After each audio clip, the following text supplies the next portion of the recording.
What's up, fam? I just want to go into what we talked about last night during my little book club, Come As You Are, chapter 3, and she was talking about context.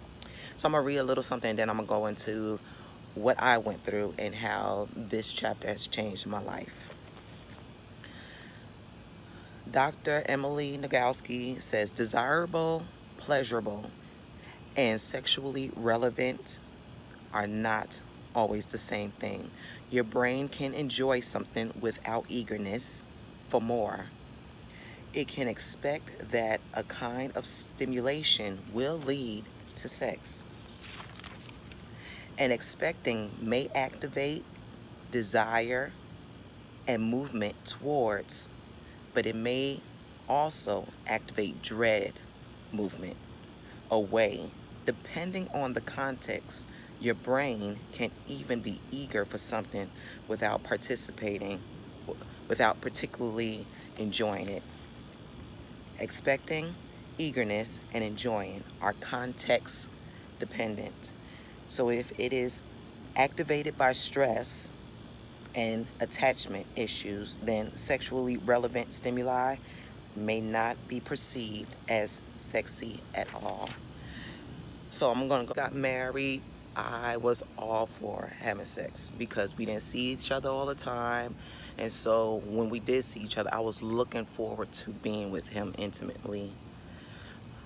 And it was enjoyable. Like, it was amazing. But when we got married, I got pregnant and found out I was pregnant the next month. I was going through school trying to get my bachelor's. I realized my husband wanted it all the time. It was very overwhelming because I wasn't an all the time type of girl. Okay.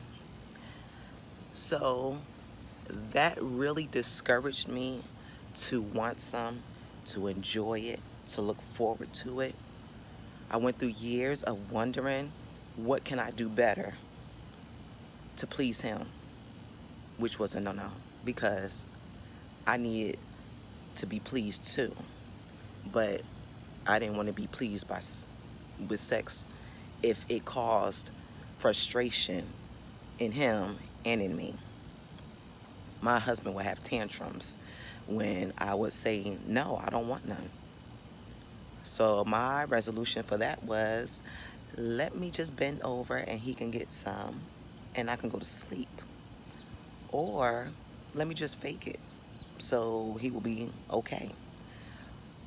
Or let me take these pills that I can get from Adam and Eve and maybe that will help me. I went through so much trying to figure out what was wrong with me. Or was there something wrong with me, period? But reading this chapter helped me to realize that it was the context. I was into my husband. I was sexually in tune with my husband, but because of his reaction towards me saying I don't want none, with him wanting it so much, I just smothered my feelings towards sex, which wasn't good. And with reading this book, it helped me to realize I just needed to change my environment, making sure I wasn't stressed, making sure my husband knew that his response to me saying no impacted me to where I didn't want any, to where sex was not an issue. Like, I can go weeks without getting some. I just did it because I wanted to please him and make him happy and get it out the way. But after reading this book, I realized that sex was for me too. Sex was for me to enjoy. Sex was pleasurable for me. There's a lot of benefits to us to have sex. Why don't I want those benefits? Hello. I am really learning and enjoying the fact that me and my husband are balanced. He's showing empathy to me and being patient with me as I'm going through my journey with learning who I am sexually. And I am able to enjoy sex with him because he's being patient with me.